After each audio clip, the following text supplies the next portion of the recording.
যুবকেরা, আমাদের রাহাবার, আমাদের নবী জনাবে মুহাম্মদুর রাসূলুল্লাহ সাল্লাল্লাহু আলাইহি ওয়াসাল্লাম, আমার দয়ার নবী রাসূলুল্লাহ মক্কার জমিনে যখন আমার দয়ার নবী নবুয়ত পাওয়ার পরে আল্লাহর কোরআন নিয়ে আলোচনা করে, আল্লাহর কোরআন নিয়ে তেলাওয়াত করে, এ যুবকেরা আল্লাহর রাসূলের কোরআন তেলাওয়াত শুনে তৎকালীন সময়ে আবু জেহেল, আবু লাহাব, উতবা, সাইবা, শিবা, মুগীরা, খালিদ এরা পাগল হয়ে যায়। এ যুবকেরা, আমার দয়ার নবী রাসূলুল্লাহ এক জায়গায় বসে বসে বসে বসে কোরআন যখন তেলাওয়াত করে, আবু জেহেল আর একটা জায়গায় বসে বসে দরবার করে। কিন্তু না না না, মক্কার মানুষগুলো যেদিনকে কোরআন শুনতে পেল, ওই দিনকে কোরআন শোনার সাথে সাথে আবু জেহেলের সাথ ছেড়ে দিয়ে আল্লাহ রাসূলের কাছে জড়ো হতে শুরু করে দিল। এজরে বলে আমার আল্লাহ পাক রব্বুল আলামিন পবিত্র কালামুল্লাহ শরীফের মধ্যে লিখছেন, বান্দা ফাজকুরনি আযকুরকুম। এই শোনেন, আল্লাহ বলছে বান্দা তোমরা আমাকে স্মরণ করো, আমি আল্লাহ তোমাদেরকে স্মরণ করব। এখন কথা হলো, এর অনেক ব্যাখ্যা আছে, এই আয়াতে অনেক রকম মানে করা যায়। আল্লাহ বলছে বান্দা তুমি আমার কথা শোনো, আমি আল্লাহ তোমাদের কথা শুনবো। জোরে বলে আল্লাহ বলছে বান্দা তুমি নিজে পরিবর্তন হবার চেষ্টা করো, আমি বলছি তোমার সাথ দিয়ে তোমাকে আমি আল্লাহ পরিবর্তন করে দেবো। এখন কথা হলো, আল্লাহ বলছে তুমি আমার কথা শুনবে, আমি আল্লাহ তোমার কথা শুনবো। বান্দা তুমি যখন আমার হয়ে যাবে, মান কানা লিল্লাহি কানাল্লাহু লাহু, তুমি যখন আমার হয়ে যাবে আমি আল্লাহ তোমার হয়ে যাব। জোরে বলে। আর যখন আমি বান্দার হয়ে যাব, সেই সময় আমার বান্দা মুখ থেকে যেটা বলবে তাদের অসম্ভব জিনিসগুলোকে আমি আল্লাহ সম্ভব করে দেবো। জোরে বলে। এই জোরে বলবেন না, চিৎকার দিয়ে বলবেন না। এই আল্লাহ রাসূল সাল্লাল্লাহু আলাইহি ওয়াসাল্লাম তিনি কাবা শরীফের পাশে যখন কোরআন তেলাওয়াত শুরু করেছিলেন, এই আবু জেহেলের স্ত্রীর নাম কি বলেন তো? আবু জেহেলের স্ত্রীর নাম কি? হ্যাঁ, আসিয়া। একদম মাইক পাইক সব খুলে দেবো, এতদিন থেকে বলে আসিয়া। আবু জেহেলের স্ত্রীর নাম হচ্ছে উম্মে জামিল। উম্মে জামিল, এই ভালো করে শুনছেন তো? উম্মে জামিল। এই উম্মে জামিল ঘরে আছে আর আবু জেহেল ঘরে আছে। এই ভালো করে বুঝছেন তো? অসুবিধা হচ্ছে না তো? এটা তাকবীর দেন, নারে তাকবীর, নারে তাকবীর। এখন সব বাড়িতে বসে বসে কুটুম খাওয়াচ্ছে। খাওয়া কুটুমগুলো খাইয়ে কুটুমগুলো হাতে করে ধরে নিয়েছো আর আপনারা এসে বসবে। আমার কারোর প্রতি কোনো আপত্তি নেই, আমার জিন্দেগিতে আমার কারোর উপরে কোনো অভিযোগও নেই। আমার যা অভিযোগ করার আমি আল্লাহর কাছে করি, পরিষ্কার কথা। কারণ আমাদের বাপ দাদা, আমাদের গোষ্ঠী বুঝতে পেরেছে 150 বছর 100 বছর আগে থেকে মুজাদ্দেদ জামান আমিরের শরিয়াতের সঙ্গে তাআল্লুক রেখেছে। জোরে বলে এই বুঝতে পেরেছেন, তার সঙ্গে তাআল্লুক রেখে চলেছে। আর আমরাও যতদিন হায়াতে থাকবো আমাদের বাচ্চা, তাদের বাচ্চা, তাদের বাচ্চাদের কাছে, আপনাদের কাছে দোয়া চেয়ে নিচ্ছি, জানো ফুরফুরা দরবার শরীফের হুজুরদের সাথেই যেন তারা থাকে। বলুন আল্লাহুম্মা আমিন। বলবেন আল্লাহুম্মা আমিন। কারণ অনেকে অনেক রকম অনেক কিছু আলোচনা করবে, কিন্তু আমার ভাইরা আল্লাহ কিন্তু সব কিছু বিচার করবে কিয়ামতের মাঠে। কথা ঠিক না? কিন্তু আমাদের চাওয়া, আমাদের পাওয়া সবকিছু জানাতে হবে কার কাছে? আল্লাহর কাছে। আল্লাহর কাছে জানাতে হবে।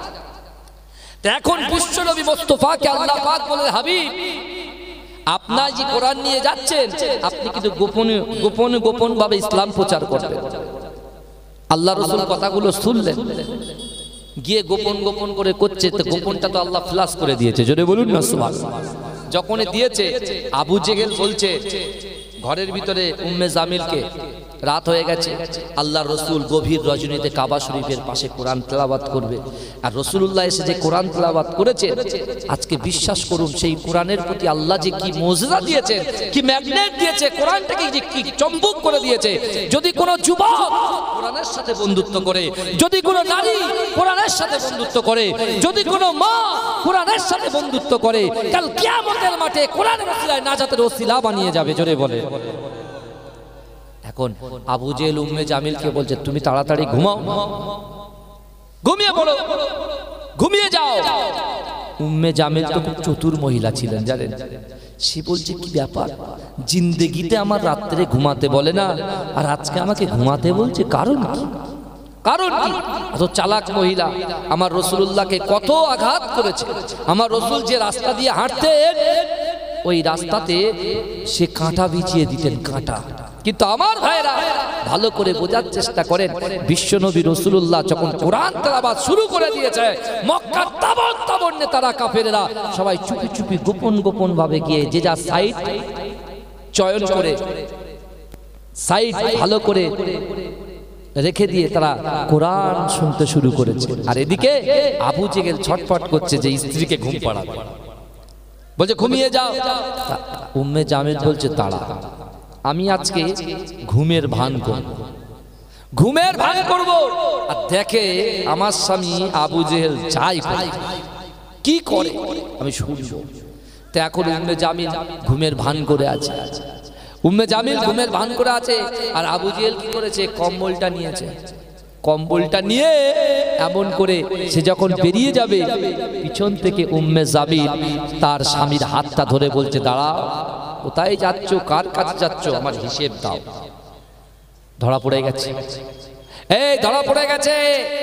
ধরা পড়ার পরে উম্মে জামিলকে বলছে তুমি তো আমার স্ত্রী, এই কথাটা তুমি ফ্লাশ করো না, মানুষ কাছে জানিও না, কারণ আমি হচ্ছে মক্কার লিডার, নেতা।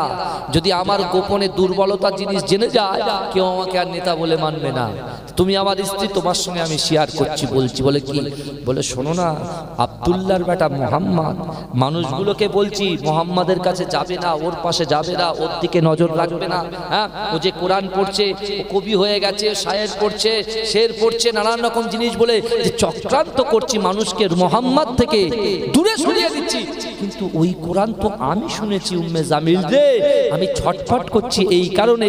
তুমি আমাকে ঘুমাতে বলছো, আমিও তোমাকে ঘুমাতে বলছি, কিন্তু আমি ঘুমাতে পারছি না যতক্ষণ পর্যন্ত আব্দুল্লাহর বেটা মুহাম্মদ মুস্তাফা সাল্লাল্লাহু আলাইহি ওয়াসাল্লামের জবান থেকে এই কোরআন না শুনবো, আমি আবু জেহেল ঘুমাতে পারছি না।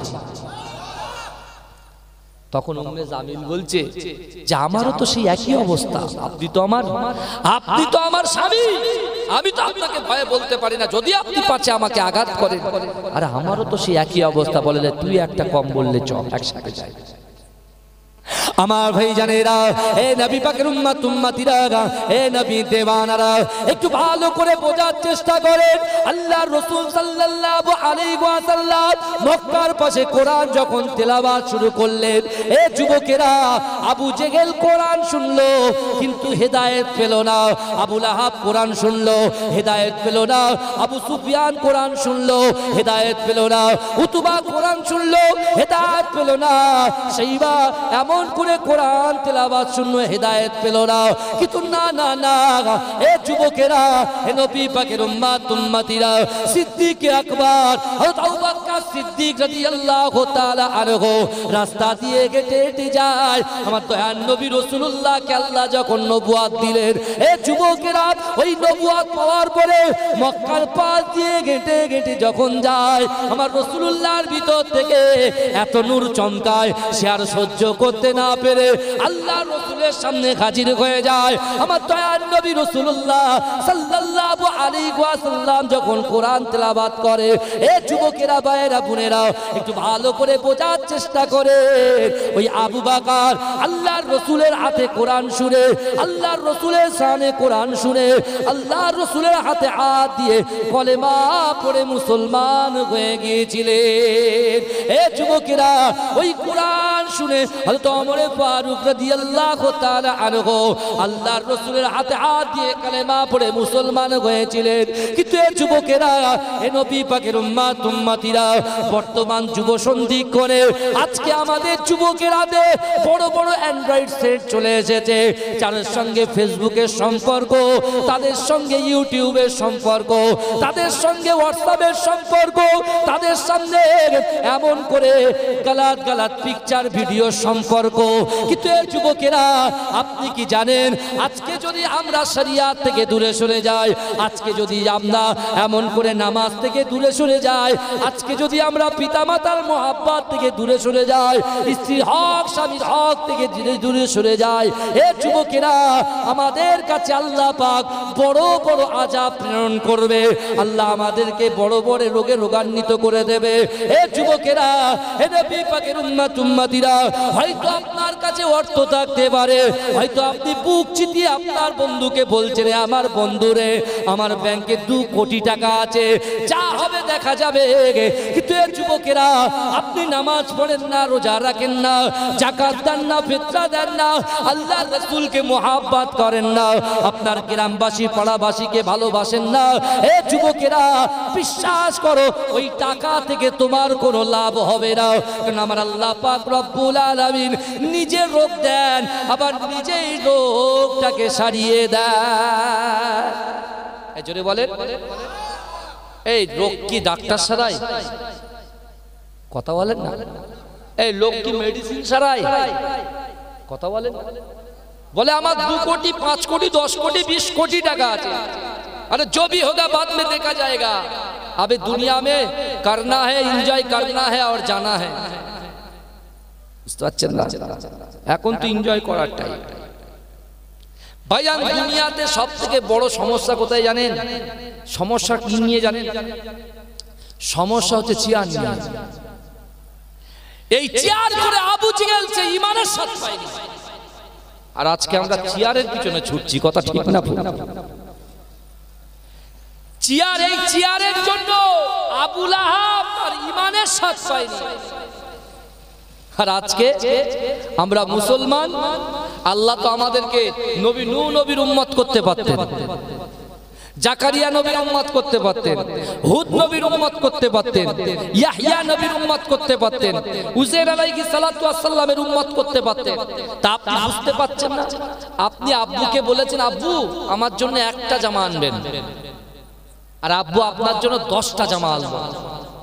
তাহলে 1টা জামার থেকে 10টা জামা আপনি খুশি হলেন কি হলেন? এই কথা বলেন না। তখন ছেলে বলছে, আব্বু আপনি যখন বলবেন যে মাস্টারের কাছে যেতে বলবেন, আমি সেই মাস্টারের কাছে যাব। আপনি যদি বলেন ইংরেজি মাস্টারের কাছে যান, আমি ইংরেজি মাস্টারের কাছে যাব। আপনি যদি বলেন ইতিহাসের মাস্টারের কাছে যান, ইতিহাসের মাস্টারের কাছে যাব। আপনি যদি বলেন ভূগোলের মাস্টারের কাছে যান, ভূগোলের মাস্টারের কাছে যাব। আব্বু আরবি পড়তে তো ভালো লাগে না, তা আপনি বারবার আমাকে যে যার জন্য আমাকে মারতেন, তা আপনি আমাকে আজকে এত খুশি করেছেন। আব্বু আমি বিশ্বাস করুন, আজ থেকে আপনাকে বলছি, আপনাকে আর মারতে হবে না, আমি ঠিক আরবি মাস্টারের কাছে পৌঁছে যাব। ভালো করে বলুন, তার খিদা বেড়ে গেল। তাহলে আপনি একটু ভাবুন, যে আল্লাহ বিনা খুঁটিতে আসমান তৈরি করে দিয়েছে, আসমানটাকে উঁচু করে রেখেছে, আল্লাহ পাক বিনা খুঁটিতে জমিনটাকে আল্লাহ সাজিয়ে দিয়েছে। এই যুবকেরা বিশ্বাস করো, যে আল্লাহ পানির অপর নাম জীবন, এই পানি সৃষ্টি করে আমাদের তৃষ্ণাকে মিটিয়ে দিচ্ছে। এ যুবকেরা বিশ্বাস করো, আজকে সেই আল্লাহ অন্য অন্য নবীর উম্মত না করে, যাকে সৃষ্টি না করলে আল্লাহ কিছুই সৃষ্টি করতেন না, হাবিবে নবীবে তাবিব মুফাখখারে মওজুদা ইমামুল আম্বিয়া খাতামান নবিয়িনের উম্মত করে দুনিয়ার জমিনে পাঠিয়েছে। জোরে বলুন না সুবহানাল্লাহ। তাহলে আমাদের তো সবার আগে নামাজের কাতারে আসা উচিত। আল্লাহ ব্যবসা চাই, ব্যবসা দিয়েছে। আল্লাহ বাণিজ্য চাই, বাণিজ্য দিয়েছে। আল্লাহ সুন্দর স্ত্রী চাই, স্ত্রী দিয়েছে। আল্লাহ আমার ছেলে চাই, ছেলে দিয়েছে। আল্লাহ আমার মেয়ে চাই, মেয়ে দিয়েছে। আল্লাহ আমার যৌবন শক্তি চাই, যৌবন শক্তি দিয়েছে। কিন্তু আল্লাহ তো দিয়েছে, আল্লাহই তো দিয়েছে। আল্লাহ যে কথাগুলো আমাদেরকে বলেছেন, যেটা আদেশ করেছেন, সেই আদেশগুলো আমাদের মানতে হবে কি হবে না? কথা বলেন আমার ভাইরা, আমার বাবাজিরা। এদিকে দেখেন, চিন্তা করে কোরআন এমনই একটা ম্যাগনেট, এই কোরআন কিন্তু আপনার ফুলবাড়ি গ্রামের প্রত্যেকটা ঘরে ঘরে আপনি পাবেন, ঘরে ঘরে। কোরআনটাকে আমরা জুসদানি দিয়েছি, আতর লাগিয়েছি, সুন্দর একটা গ্লাভ দিয়ে ভালো করে টাইট করে বেঁধেছি, হ্যাঁ বেঁধে ওইভাবে তাকের উপরে সাজিয়ে দিয়েছি। বাবাজি একটুখানি চিন্তা করেন তো, আপনি মনে করছেন কোরআনের হক আদায় করছেন, তাই না? আজকে এসে আমি একটা খবর শুনে খুব খুশি হলাম, বলছে হুজুর আমাদের গ্রামের রেকর্ড। আমি মনে করছি হয়তো অন্য বিষয়ের রেকর্ড। তখন বলছে হুজুর আমাদের গ্রামে প্রায় 52 থেকে 53 খতম কোরআন তেলাওয়াত করেছে মা বোনেরা, জোরে বলুন না। এটাই তো আসল জিনিস, এটাই তো আসল জিনিস। আগামী বছরে আমার মা বোনগুলো বেশি নয় 50 থেকে 70 লক্ষ তারা কলেমা শরীফ পড়বে। আজকে 53 খতম হয়েছে, আগামী দিনে 100 খতম হবে ইনশাআল্লাহ। এই কথা ঠিক না ভুল? যখনই 100 খতমের সংকল্প করবে, ফজরের নামাজের পরে আপনার গ্রামে গানের ধ্বনি না গিয়ে কোরআনের ধ্বনি গুনগুন করে যখন যাবে, ছেলেগুলো বলবে হাই হাই একজন বৃদ্ধা মহিলা সে কোরআন তেলাওয়াত করছে, আর আমি যুবক ছেলে এক ঘুষিতে ইট ভেঙে দিতে পারি, আমি কেন নামাজে যাব না? বুঝতে পারছেন না? অসুবিধা হচ্ছে আপনার। বিশ্বনবী রাসূল সাল্লাল্লাহু আলাইহি ওয়াসাল্লাম তিনি বললেন যারা আল্লাহর হয়ে যাবে, আমি রাসূলুল্লাহকে মহব্বত করবে, নামাজের পাটিতে বসবে, আল্লাহ তাদের মনের আশা আকাঙ্ক্ষাকে পূর্ণ করে দেবে। জোরে বলেন। বিশ্বনবী রাসূল সাল্লাল্লাহু আলাইহি ওয়াসাল্লাম তৎকালীন যুগে আমার দয়ার নবী মুস্তাফা জানে রাহমাতকে উরওয়া ইবনে মাসউদ আল্লাহর রাসূলকে খুব লাঞ্ছিত করেছিল, অপমান করেছিল, আল্লাহর রাসূলকে কতল করার চক্রান্ত করেছিল। কিন্তু এই যুবকেরা, এই উরওয়া ইবনে মাসউদ সে মনে মনে চিন্তা করত, সে মনে মনে চিন্তা করত যে মুহাম্মদকে আমি এত বলা বলি, মুহাম্মদকে আমি এত কুরুচিকর মন্তব্য করি। উরওয়া ইবনে মাসউদ বলছে আমি মুহাম্মদ মুস্তাফা আরবিকে এত লাঞ্ছিত করি, অপমান করি, কিন্তু তারপরেও সে শুধু আমার দিকে তাকিয়ে তাকিয়ে মুচকে মুচকে হাসে। জোরে বলুন, এই জোরে বলবেন না? বলছে মুচকে মুচকে হাসে। একজন সাহাবা আল্লাহর রাসূলের কাছে এসেছেন, মক্কার জমিনে রাসূল 13 বছর ছিলেন। এই 13 বছরের ভিতরে আমার রাসূলুল্লাহর কাছে সাহাবারা এসে বলছে ইয়া রাসূলুল্লাহ আমাদেরকে লাঞ্ছিত করছে, অপমানিত করছে। ইয়া রাসূলুল্লাহ হাবিবাল্লাহ হুজুর আমরা থাকতে পাচ্ছি না, আমরা তো আপনাকে ভালোবাসি, তো আপনি তো সবসময় আপনারা আমাদের কাছে থাকেন না। তো ইয়া রাসূলুল্লাহ আমার বাড়িতে গিয়ে আঘাত করে, আমার বাড়িতে গিয়ে লুটপাট করে, নানান রকম কাজ করে। আল্লাহ রাসূল বলছে যাও তোমরা আবু সিনিয়ায় চলে যাও, আবু সিনিয়ায় চলে যাও। আবু সিনিয়ায় গিয়ে একজন রাজা আছে নাজ্জাসী, হ্যাঁ তার রাজত্বে গিয়ে বসবাস করে যাও। এই শুনছেন, শুনছেন তো নাকি? হ্যাঁ আস্তে আস্তে আস্তে আস্তে আল্লাহ নিজের রাসূলকে 3 বছর গোপনে ইসলাম প্রচার করার কথা বলেছিলেন। আমার সেই আল্লাহ আজকে মক্কা ছেড়ে দিয়ে আবু সিনিয়ায় এই কোরআনটাকে আল্লাহ পৌঁছে দিলেন। জোরে বলে, এই জোরে বলা যাবে না? কোরআন আস্তে আস্তে আস্তে আস্তে আমার বাড়ি পর্যন্ত পৌঁছেছে, আপনার বাড়ি পর্যন্ত পৌঁছেছে। কিন্তু আমার ভাইরা আজকে বর্তমান যুব সন্ধিক্ষণে আমরা কোরআনের থেকে, নামাজের থেকে, পিতামাতার মহাব্বত থেকে, স্ত্রীর মহাব্বত থেকে, সন্তানের মহাব্বত থেকে আমরা যাকে বেশি প্রাধান্য দিই, যাকে বেশি কাছে রাখি, যাকে বেশি কাছে নিয়ে ঘুরি, যাকে বেশি পাশে নিয়ে ঘুমাই, সেটা হলো মোবাইল। কথা ঠিক বলছি না ভুল বলছি? হ্যাঁ এই মোবাইল কি করে বলেন তো?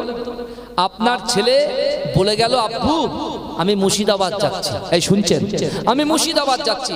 তা আব্বু বলছে যা বাবা তুই মুর্শিদাবাদে যা, আমি তো বেশি নয় 1 ঘন্টা পর পর কল করব। এই বুঝতে পারছেন? তা বাপ প্রথম কলটা করলো, প্রথম ফোনটা করলো, করার পরে ছেলে বলল কোথায়? আব্বু আমি কৃষ্ণনগর পার হচ্ছি। বলে আচ্ছা ঠিক আছে। বলে বাপ এবার ইউটিউবে ঢুকলো, ঢুকে 1 ঘন্টা পর, 2 ঘন্টা পর, 3 ঘন্টা, 1 ঘন্টা পর পর ছেলেকে কল করতে হবে, সে ভুলে গেছে। এক একটা জিনিস এক একটা আস্তে আস্তে আস্তে আস্তে আস্তে ছেলে পৌঁছে গেছে, ঘুমিয়েও পড়েছে। বাপ বলছে যা আমি কিছু একটা মোবাইলটা ধরেছি আমার ছেলেকে কল করার জন্য, কিন্তু যখন ধরেছিল তখন সে ইউটিউবের মধ্যে মগ্ন ছিল, আর যখন মনে পড়েছে তখন অলরেডি ছেলে ঘুমিয়ে গেছে। তার মানে কি আপনি দেখবেন, আপনি মনে করছেন আমি এক্ষুনি নামাজ পড়ব, মোবাইলটা তুললে একটার পর একটা এমন এমন ইন্টারেস্ট জিনিস দিয়ে দেবে না, আপনি দেখতে দেখতে আপনার সময় পার হয়ে যাবে, ঘড়ি দেখবেন যা কখন আজান হয়ে গেল, কখন সকাল হয়ে গেল, সব শেষ। এগুলো কিন্তু ইহুদিদের চক্রান্ত। মোবাইলটা আমরা ইউজ করি কিসের জন্য? খবর পাঠানোর জন্য, তাই না? আর এখন তো আপডেট অনেক কিছু। কিন্তু আমার ভাইরা ভালো করে বোঝার চেষ্টা করেন, আজকে যদি আমরা মোবাইলকে ছেড়ে দিয়ে, আজকে যে টাইমটা 6 ঘন্টা আপনি মোবাইলকে দিয়েছিলেন, ওই 6 ঘন্টাটা মোবাইলে না দিয়ে 3 ঘন্টা মোবাইলে দিয়ে 3 ঘন্টা একটু কোরআনের দিকে দেন তো দেখি, শরিয়াতের কথা চিন্তা ভাবনা করেন তো দেখি, দেখবেন আল্লাহর রহমত আপনার উপরে বর্ষণ হবে। জোরে বলুন। এই দেখেন শয়তান এমনই একটা, ইবলিস শয়তান এমনই, তার তীক্ষ্ণ বুদ্ধি, তার বুদ্ধি এত, সে কি করেছে, সে একলা সামলাতে পারবে না বলে তার প্রচুর দল আছে, প্রত্যেকটা মানুষের কাছে, প্রত্যেকটা উম্মতির সিঙ্গেল মানুষের সঙ্গে একটা করে সিঙ্গেল শয়তান নিয়োগ করে রেখেছে, জানো মানুষ সফলতার দোরগোড়ায় পৌঁছাতে না পারে। আচ্ছা, আমাদের সফলতা কিসের? অর্থে, সম্পদে?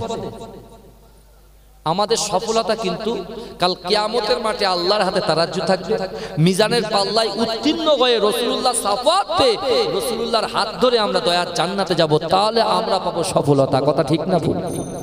দুনিয়ার সফলতা তো কোনো ব্যাপারই নয়। এখন আল্লাহ রাসূল সাল্লাল্লাহু আলাইহি ওয়াসাল্লাম এমন করে কাবা শরীফের পাশ থেকে আল্লাহ রাসূল রাতের বেলা যাচ্ছেন। কোথায়? রাতের বেলা যাচ্ছেন আমার দয়ার নবী মুস্তাফা জানে রহমত আবু জেহেলের বাড়িতে। রাসূল আবু জেহেলের বাড়িতে গেলেন, রাসূলকে লাঞ্ছিত করলেন, অপমান করলেন। এ ভাইজানেরা ভালো করে শোনেন, আল্লাহ কি করতে পারে দেখেন। যে আল্লাহর হবে আল্লাহ তার হবে, যে আল্লাহর কথা শুনবে আল্লাহ তার কথা শুনবে। ভালো করে বোঝেন আমার ভাইজানেরা, এ নবী পাকের উম্মতিরা, এ নবী দেওয়ানারা, আমার আপনার নবী দয়ার নবী জনাবে মুহাম্মদুর রাসূলুল্লাহ সাল্লাল্লাহু আলাইহি ওয়াসাল্লাম, এ যুবকেরা মক্কা থেকে মদিনায় হিজরত করলেন। এ আমার ভাইজানেরা, এ নবী পাকের উম্মতিরা, মক্কা থেকে মদিনায় হিজরত করার পরে আল্লাহর রাসূল সাল্লাল্লাহু আলাইহি ওয়াসাল্লামের মুহাব্বতের সাহাবা সিদ্দিক আকবর, এ যুবকেরা, যে আবু বকর সিদ্দিক, এই সিদ্দিকের উপাধিটা আমার আল্লাহ পাক নিজে দিয়েছিলেন। কেন দিয়েছিলেন?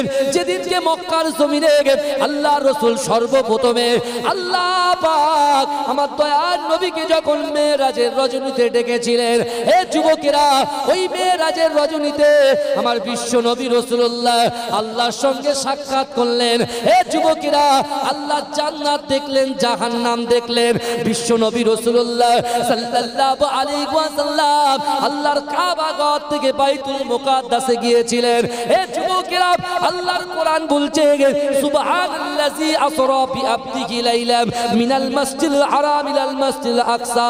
এ যুবকেরা, আল্লাহর ঘর কাবা বাইতুল্লাহ শরীফ থেকে বাইতুল মুকাদ্দাস পর্যন্ত আমার আল্লাহ পাক আমার দয়ার নবীকে নিয়ে গেছে।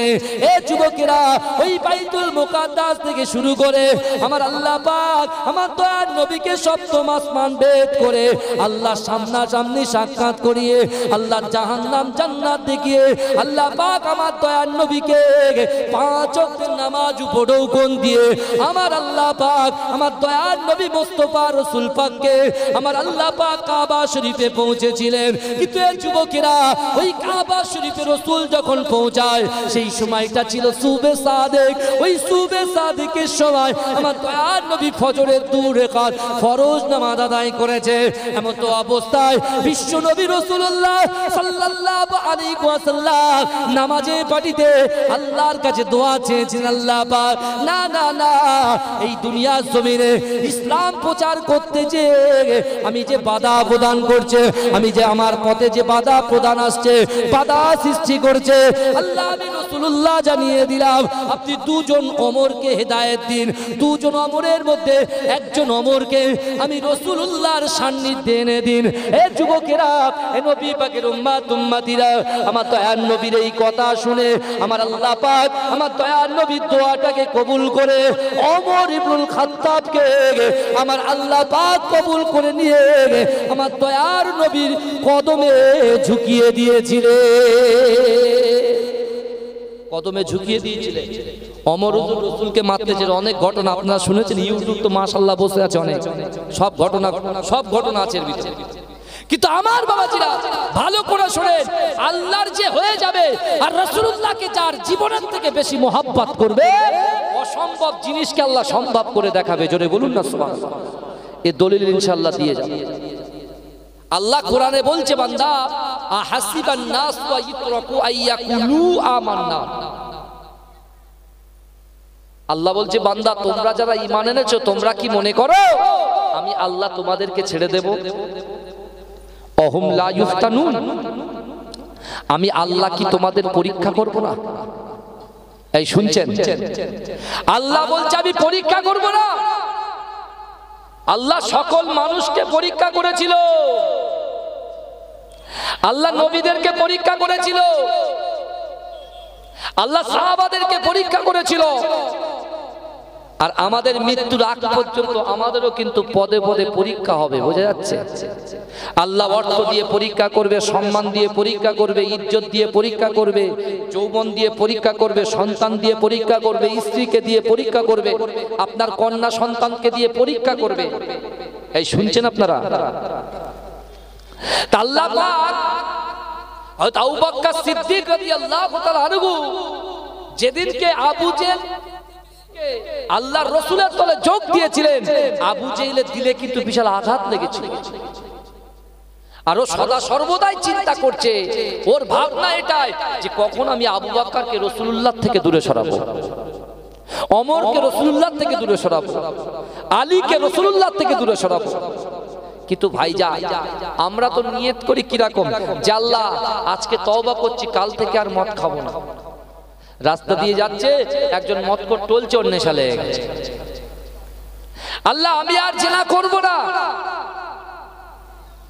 রাস্তা দিয়ে যাচ্ছে, ব্যাস হঠাৎ করে নেশা লেগে গেছে, আবার জিনাই শুরু হয়ে গেছে। আল্লাহ আমি লটারি কাটবো না। একদিন দুদিন পেট ফুলে যাচ্ছে, হাত ফুলে যাচ্ছে, আর শয়তান বলছে শিগগিরই চল, শিগগিরই চল।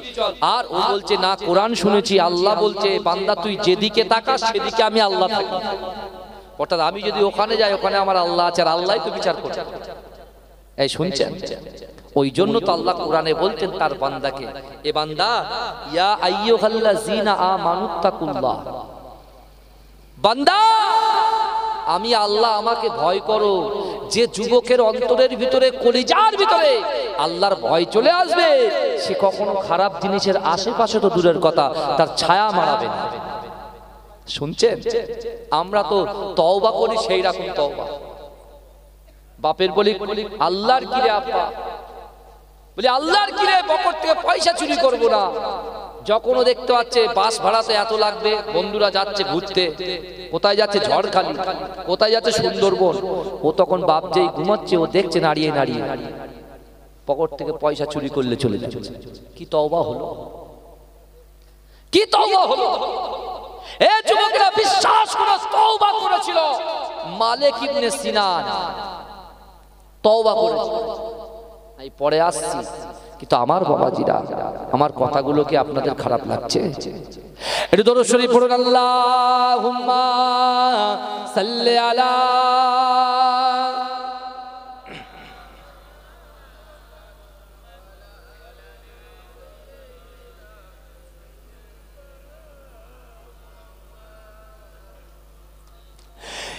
ইয়া নবী মুহাম্মদ, ইয়া রাসূল মুহাম্মদ, তুমি মোর সাফায়াত, তুমি মোর সাফায়াত। জোরে বলুন না সুবহানাল্লাহ। এই রাসূলুল্লাহ সাফায়াত ছাড়া কেউ জান্নাতে যেতে পারবো আমরা? আগে বলেন।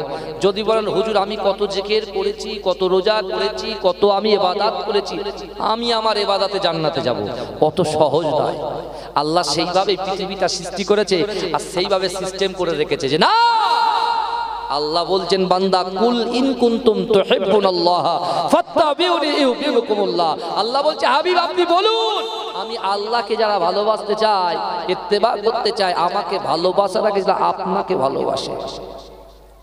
আমার ভাঙড়ের যুবকদেরকে আমি বলতে চাই, ভালোবাসতে গেলে আমার এই ফুলবাড়ি গ্রামের যুবক মা বোনদেরকে বলতে চাই, ভালো যদি বাঁচতে হয় তোমার জীবনের থেকে, তোমার বাপের থেকে, তোমার মায়ের থেকে, তোমার নিজের জাহানের থেকে আল্লাহ রসুলকে ভালোবাসতে হবে। জোরে বলেন। যদি ভালোবাসতে পারে শয়তানের প্ররোচনায় থেকে, শয়তানের ধোঁকায় থেকে আল্লাহ অবশ্যই তোমাকে পরিত্রাণ দিয়ে দেবে। জোরে বলেন। যেমন করে আবু বকরকে আল্লাহ বাঁচিয়ে দিয়েছিল। কিভাবে বাঁচিয়েছে?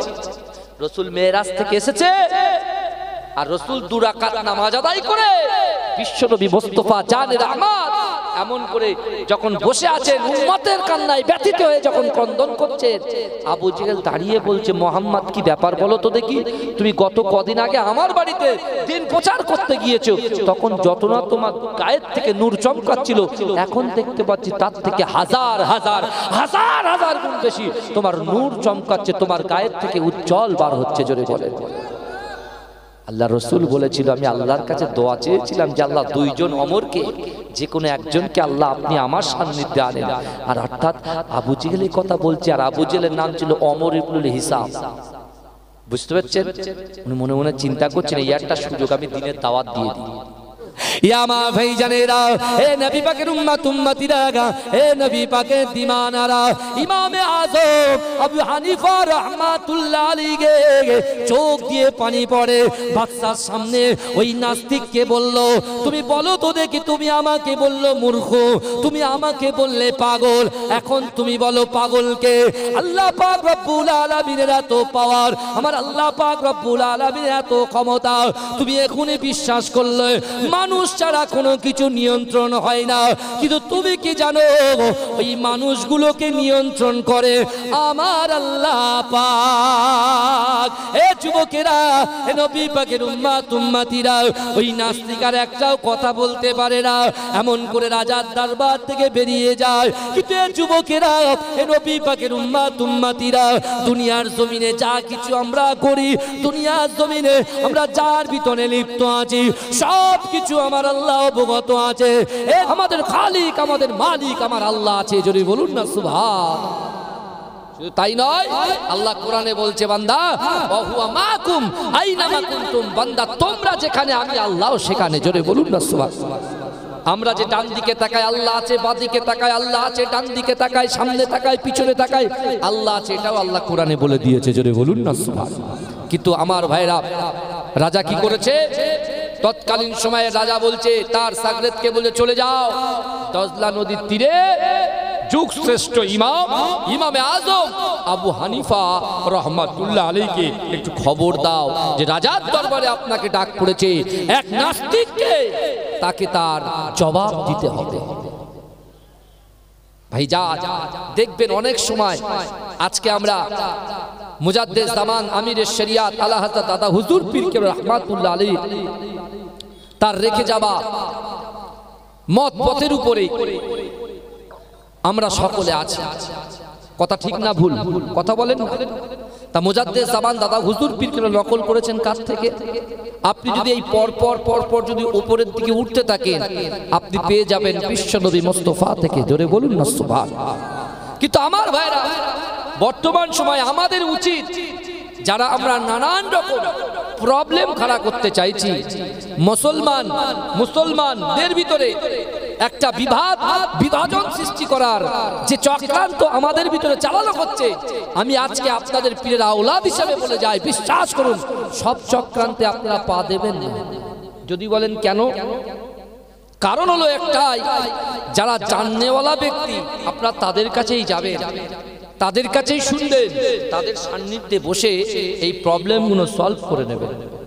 কারণ কি বলেন তো, সবাই তো কোরআন হাদিস সম্পর্কে পারদর্শী নয়, তাই না?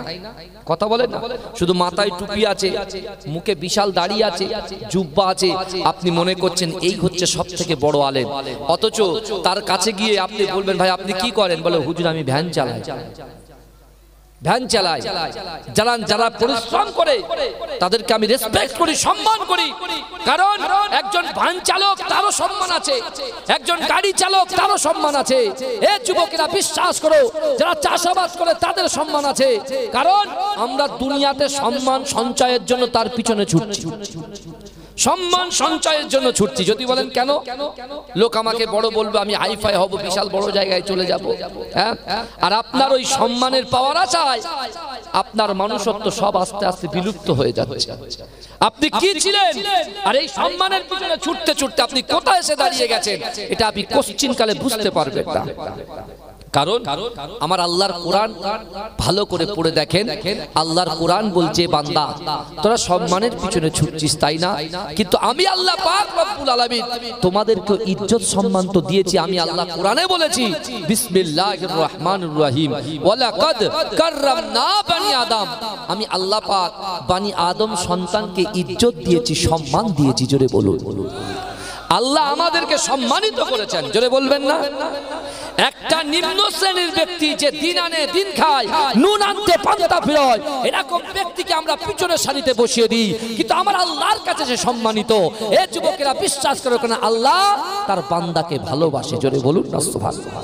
এই জোরে বলবেন না, আল্লাহ তার বান্দাকে ভালোবাসে। এই দুনিয়াটা আল্লাহ পাক রব্বুল আলামিন সৃষ্টি করেছে। আজকে রিজিক দেনেওয়ালার মালিক হচ্ছেন আমার আল্লাহ, ইজ্জত দেনেওয়ালার মালিক হচ্ছেন আমার আল্লাহ, রূপ দেনেওয়ালার মালিক হচ্ছে আমার আল্লাহ, সন্তান দেনেওয়ালার মালিক হচ্ছে আমার আল্লাহ, চেয়ার দেওয়ার মালিক হচ্ছে আমার আল্লাহ। কিন্তু এই যুবকেরা বিশ্বাস করো, যখন দুনিয়ার জমিনে একজন বাপের সঙ্গে একজন সন্তানের ঝগড়া হয়, ভালো করে বুঝবেন, বাপের সঙ্গে যখন সন্তানের ঝগড়া হয়, সন্তানের সঙ্গে যখন মায়ের ঝগড়া হয়, ওই ঝগড়াটা যখনই হয়, বাপকে হাত ধরে বলে, যা তুই আয় আমার কাছে ক্ষমা চা, বলে? মা কি ডেকে ডেকে বলে, তুই আমার কাছে ক্ষমা চা, আমি তোকে ক্ষমা করে দেবো? কথা বলে? বলে কি বলে? বলে না, বলে না। কিন্তু আমার ভাইজানেরা, হে নবী পাকের উম্মত উম্মতিরা, হে নবীর দিবানারা, আমার আল্লাহ পাক রব্বুল আলামিন বান্দাকে বলে, বান্দা দুনিয়ার মোহে পড়ে, দুনিয়ার লোভে পড়ে তোমরা আকৃষ্ট হয়ে গেছো, তোমরা এমন করে শরিয়াত থেকে দূরে সরে গেছো। ও বান্দা, তোমার জিনা হয়ে গিয়েছে, তুমি সুদ খেয়ে নিয়েছো, তুমি এমন করে গুনাহগার হয়ে গেছো, সাগীরা কবিরা তোমার বেড়ে গিয়েছে। কিন্তু ও বান্দা, আমি আল্লাহ তোমাদেরকে জানিয়ে দিলাম, উদউনি ওয়াস্তাজিব লাকুম। ও বান্দা, তোমরা আমার কাছে চাও, আমি আল্লাহ পাক রব্বুল আলামিন ওই বান্দা যদি আমার কাছে যায়, ওই বান্দা যদি আমার কাছে ফিরে আসে, ও বান্দা তুমি জিনা ছেড়ে দিয়ে, হারাম ছেড়ে দিয়ে, খারাপ কাজকর্ম ক্রিয়াগুলো ছেড়ে দিয়ে আমি আল্লাহর কাছে যদি মাথা নত করো, আমি আল্লাহর কাছে যদি সিজদা করো, আর ওই নামাজের পাটিতে আমি আল্লাহর কাছে যদি তুমি চাও, ও বান্দা তুমি মনে মনে ভাবো, না না না, আল্লাহ আমাকে কবুল করবে না, আল্লাহ আমাকে কবুল করবে না, আল্লাহ আমাকে কবুল করবে না। কিন্তু এই যুবকেরা, আমার আল্লাহ বলছে, বান্দা লা তাকনাতু বির রাহমাতিল্লাহ, হে বান্দা তোরা নিরাশ হয়ে যাস না। আপনি সুদ খেয়েছেন, বাড়িতে বসে আছেন, স্ত্রী বলছেন মসজিদে যান, বলছেন না না না, মসজিদে কেমন করে যাব, মসজিদের মানুষগুলো আমার দিকে তাকিয়ে থাকে, আমাকে সুদখোর বলে। কিন্তু এই যুবকেরা, মানুষ তোমাকে হয়তো প্রত্যাখ্যান করতে পারে, আমার আল্লাহ পাক তার বান্দা যখন আল্লাহর দোর গোড়ায় চলে আসে, আমার আল্লাহর কাছে সিজদা করে, আমার আল্লাহ বলে, ফেরেশতারে যা যা যা, আমি আল্লাহ পাক তার পিছনের গুনাহ খাতাগুলোকে ধুয়ে মুছে সাফ করে দিলাম। এই জোরে বলেন না সুবহানাল্লাহ। আজকে যখন আপনি সম্মানের আশায় যাদের পিছনে ছুটেছেন, আপনি যখন বিপদে পড়বেন, কেউ আর আপনার পাশে থাকবে না। কথাটা বুঝবেন ভালো করে, থাকবে কি? কেউ থাকবে না। তখন তো আপনাকে একাই কাটাতে হবে। কিন্তু বিশ্বাস করেন, এই দুনিয়ার জমিনে আল্লাহ পাক রব্বুল আলামিন যে কোরআনে আয়াতগুলো দিয়ে আমাদেরকে শিক্ষা দিয়েছেন, আমার বিশ্বনবী জানে রহমত মসজিদে নববী শরীফে বসে বসে সাহাবাদেরকে শিক্ষা দিয়েছেন। সেই বিশ্বনবী মুস্তাফা জানে রহমতের উম্মতকে আল্লাহ এতটাই ভালোবাসে। এ যুবক বিশ্বাস করো, মা বাপের সঙ্গে ঝগড়া লাগলে মা বাপ তখন বলে না যে আমার কাছে এসে চা, তোরা নিরাশ হোস না। কিন্তু আমরা গুনাহ করার পরেও আল্লাহ রাস্তাটাকে খুলে দিয়েছেন যে বান্দা তোরা নিরাশ না হয়ে যা কিছু চাওয়ার, অর্থ চাই আমার কাছে চাও, ইজ্জত চাই আমার কাছে চাও, সম্মান চাও আমার কাছে চাও, বাড়ি চাও আমার কাছে চাও, পাওয়ার চাও আমার কাছে চাও, কি লাগবে তোমার বলো? আমি আল্লাহ পাক রব্বুল আলামিন বান্দা, আমি তো বলেই দিয়েছি তোরা নিরাশ হবি না। হয়তো 4 দিন খাওয়া হবে না, হয়তো আপনি যে ব্যবসাটা করছেন, ভেড়িটা করছেন, ভেড়িতে লস হয়ে গেছে, হয়তো আপনি যে চাষ করছেন, আপনি বীজ রোপণ করেছেন, হয়তো ধান একটা বছর হলো না।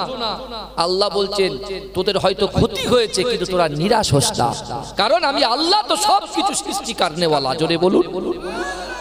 চাইতে হবে কার কাছে? কিন্তু আমরা দুনিয়া করতে গিয়ে আমরা আল্লাহ পাকের নবীর যে আদেশ, সেই আদেশকে উপেক্ষা করে আমরা নিজেদের মতো মন গড়া কাজের ভিতরে লিপ্ত হয়েছি। কিন্তু আমরা জানি না, যদি সত্যিকারের আমরা ইহদিনাস সিরাতাল মুস্তাকিমের রাস্তায় আমরা যদি উঠে পড়ি, অর্থাৎ পরিচালিত হই, বিশ্বাস করুন যুবক, আজকে আমাদের জিন্দেগি জীবনে অসম্ভব জিনিসকে আল্লাহ সম্ভব করে দেবে। জোরে বলেন, এই জোরে বলবেন না? তাই তো মুজাদ্দেদ জাবান দাদা হুজুর পীর কেবলার খলিফা আমার পরদাদা আহমদ আলী হামিদ জালি রহমাতুল্লাহ আলাইহি তার কিতাবের ভিতরে লিখছেন, যে হইবেন আল্লাহর, আল্লাহ হইবেন তাহার। জোরে বলেন, যে হইবেন আল্লাহর, আল্লাহ হইবেন তাহার। বলেন রসুলে খুদা মারহাবা মারহাবা। জোরে বলুন না সুবহান। আমার বাবাজিরা ভাইরা, যে কথা আমি আপনাদেরকে বলছি, তা ইমামে আজম আবু হানিফার দরবারে ওই বাদশার একজন নিয়োগ করা মন্ত্রী সে চলে গেল, গিয়ে বলছে বাদশা আপনাকে ডেকেছে। বলে কেন, কি বিষয়? হঠাৎ বাদশা আমাকে তলব করেছে। বলছে বাদশার দরবারে একজন নাস্তিকের আবির্ভাব হয়েছে। সে বলছে না, দুনিয়া এমনি এমনি করে চলে, আল্লাহ যে আছে, আল্লাহ যে আছে এই প্রমাণ আপনাকে তাকে দিতে হবে। ভাইজান, আমরা চোখে দেখি, ভালো করে বুঝবেন, আমরা চোখে দেখি, এই দেখাটা কি দেখা যায়? আমরা কানে শুনি, শোনাটা কি আমরা দেখতে পাই? কথা বলে। আমরা যে চোখে দেখছি, এই দেখার ভিতরে যে জায়গাটা, সেই দেখাটা কি আমাদের দেখা যায়? যায় না। আমরা যে কানে শুনছি, এই কানে শোনাটা কি দেখা যায়? এই কথা বলেন না। আমরা যে স্বাদ নিচ্ছি, সেই স্বাদটা কি আমরা দেখতে পাই? কথা বলেন না। হ্যাঁ, আপনি দেখেন দুনিয়ার প্রত্যেকটা কান্ট্রিতে একটা বিগ হসপিটাল আছে, সেই হসপিটালে তাবড় ডক্টর আছে। বুঝে যাচ্ছে আমার কথা? তাবড় ডক্টর আছে। কেউ লন্ডন থেকে পড়ে এসছে, বুঝতে পারছেন, কে আমেরিকা থেকে গোল্ড মেডেলিস্ট পড়ে এসছে। হ্যাঁ, তারা কি করছে? একটা মানুষের কিডনি খারাপ হয়ে গেছে, কিডনিটাকে চেঞ্জ করে দিচ্ছে।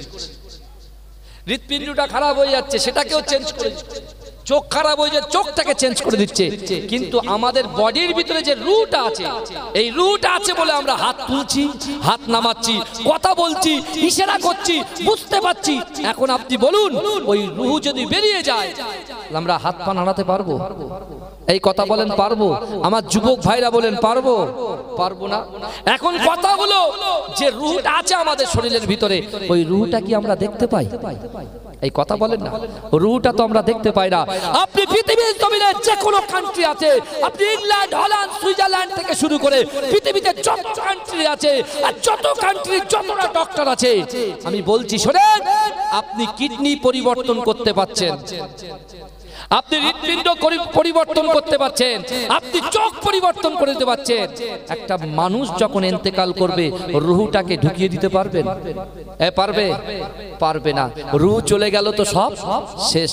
তাহলে আমাদের বডিটার ভিতরে রুহটা আছে বলে আমাদের হাত পা রুহ নিয়ন্ত্রণ করছে, কিন্তু এই রুহটা নিয়ন্ত্রণ করছে আমার আল্লাহ। জোরে বলে, এই জোরে বলা যাবে না? এই জোরে হবে না সুবহানাল্লাহ? না রে দেখবে, না রে দেখবে। আমার ভাইরা বুঝতে হবে। এখন কথা হলো, মুসলিম জাহানের ইমাম ইমামে আজম আবু হানিফা হুজুর বলছে, যাও বাবা, তুমি চলে যাও, আমি ঠিক টাইমে দরবারে পৌঁছে যাব। এখন ইমামে আজমের আসার কথা যে টাইমে, সেই টাইম অতিক্রম করে 1 ঘন্টা 2 ঘন্টা 3 ঘন্টা 4 ঘন্টা 5 ঘন্টা 6 ঘন্টা হয়ে যাচ্ছে, রাজা তো অতিষ্ঠ হয়ে যাচ্ছে। নাস্তিক বলছে দেখেছো আমি এমন প্রশ্ন করেছি, এই প্রশ্নের জবাব কেউ দিতে পারবে না, কারণ এমনি এমনি এই দুনিয়াটা এমনি এমনি নিয়ন্ত্রণ হচ্ছে যে এই কথা বলেছে। এই যুবকেরা ভালো করে বোঝেন, হঠাৎ করে এই কথা তার মুখে মুসলিম জাহানের ইমামে আজম আবু হানিফা হুজুর রহমাতুল্লাহ আলাইহি তিনি রাজার দরবারে পৌঁছে গেছে। জোরে বলুন, জোরে বলা যাবে না। রাজার দরবারে যেই পৌঁছে গেছে, রাজা বলছে কি ব্যাপার আবু হানিফা, আপনি এত লেট করলেন? বলছে কি বলবো, রাস্তার আসার সময় অনেক কিছু ঘটে গেছে, অনেক কিছু ঘটে গেছে। বলে কি ঘটে গেছে? বলছে আমি দজনা নদীর তীরের পাশে থাকি, আপনার এই দরবারে আসতে গেলে, আপনার রাজ দরবারে আসতে গেলে আমাকে নদী পার হতে হবে, কিন্তু এমন একটা টাইম সেখানে কোনো নৌকাও নাই, সেখানে কোনো মাঝিও নাই, কেউ নাই। কিন্তু আশ্চর্যের বিষয় হলো হঠাৎ করে দেখছি পানির ভিতর থেকে একটা কাঠ ভেসে উঠলো, তারপরে আবার দেখলাম আরেকটা বড় কাঠ ভেসে উঠলো, তারপরে দেখলাম আরেকটা কাঠ ভেসে উঠলো। এরকম ভাবে ভাসতে ভাসতে একটা কাঠ আর একটা কাঠের সঙ্গে জোড় লাগলো। হঠাৎ করে দেখলাম কিছু পেরেক উঠলো, জুটতে শুরু হয়ে গেল, আমার চোখের সামনে একটা নৌকা তৈরি হয়ে গেল। বুঝতে পারছেন, একটা নৌকা তৈরি হয়ে গেল। আমি দেখলাম হঠাৎ করে নৌকাটার কোনো মাঝি নাই, কেউ নাই, হঠাৎ করে আমার সামনে এসে হাজির হয়ে গেল। আমি তো অবাক, দেখছি আমি নৌকাতে উঠলাম, ওঠার পরে দেখলাম নৌকাটা আমাকে ওই পারে নিয়ে গেল, ওই পারে নিয়ে আমি দাঁড়িয়ে আছি। নৌকাটা শুধু বিনা মানুষে একবার ওইদিকে যায় একবার এদিকে যায়, এটা দেখতে দেখতে আমার লেট হয়ে গেল। যেই বলেছে নাস্তিক বলছে দেখেছো তোমার মতো গন্ড মূর্খ আর কেউ আছে? বলে এটা কি করে সম্ভব হয়? আমি তো এটা বিশ্বাস করি না। বলছে কেন? বলছো তুমি নদীর সামনে দাঁড়িয়ে আছো, বিনা মানুষ দ্বারাই কাঠ কিভাবে উঠবে? কাঠটাকে সাঁটাতে হবে, কাঠটাকে জোড়া লাগাতে হবে, তাকে আলকাতরা মাখাতে হবে, তারপরে একজন মাঝির দরকার হয়, সেই মাঝি তোমাকে নদী পার করবে, আর বিনা মাঝিতে তুমি আসতে পারো?